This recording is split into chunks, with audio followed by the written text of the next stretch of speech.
જય માતાજી મિત્રો, એક ભાઈને 45 વર્ષની ઉંમરે એની પત્ની ગુજરી ગઈ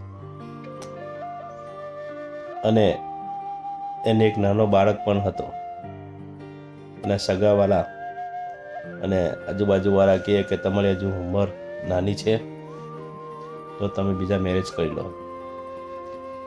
પેલો કોઈ ભાઈ કે ના મારે નાનો છોકરો છે, બીજી પત્ની કેવી મળી, શું થાય, મારા છોકરાનું ભવિષ્ય બગડી જાય.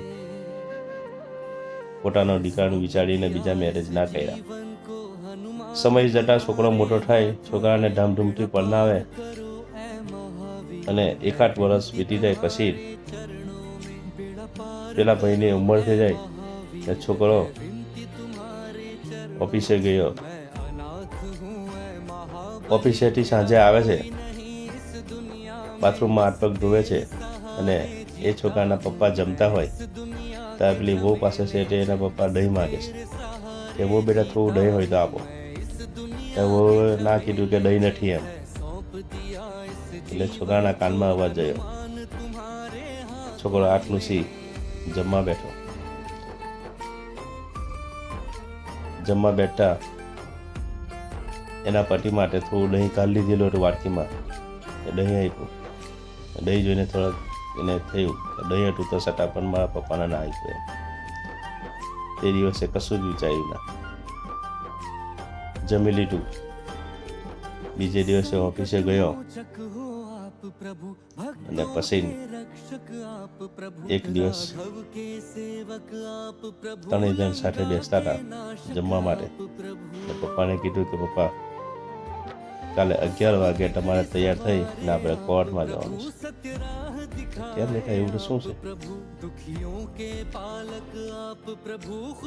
કે કંઈ નહીં પપ્પા, તમારા માટે એક નાની હળખી દહીંની વ્યવસ્થા કરવાની છે કે તમારા લગ્ન કરવાના છે. કે બેટા આટલા વર્ષે મારા શું કામ લગ્ન કરવાના? મેં તને દીકરા માની પેટને પ્રેમ આપ્યો હતો, હજી તારે માની શું જરૂર છે? ના, તમારા માટે થોડું દહીંની વ્યવસ્થા કરવા માટે તમારા લગ્ન કરવાના છે. ત્યારે તમે લગ્ન કરી ને પપ્પા આ મકાનમાં તમે રહેજો અને હું તમારી ફેક્ટરીમાં કર્મચારી તરીકે હું કામ કરીશ ને મને પગાર આપજો અને હું ભાડાના મકાનમાં હું રહીશ.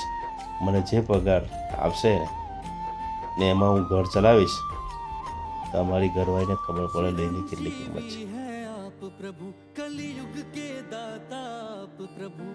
છોકરાની ઉપર બાજુમાં બેઠી સાંભળા કરી. મિત્રો, દુનિયાની અંદર આવા સંતાનો પેદા કરવા જોઈએ કે જે મા બાપની વેદના સમજે. ઉંમર થઈ ગયા પછી બાપને જે થાળીમાં મળે ને એ જમી લેવું પડે છે. અત્યારે ચા મળી તો મળી, તમારી ભલે વર્ષોથી આદત હોય, ચા મળે તો મળે, તો ના મળે પડે. એટલે આવા છોકરાઓને ખરેખર સલામ કરવા જોઈએ છે. સમજાય તેને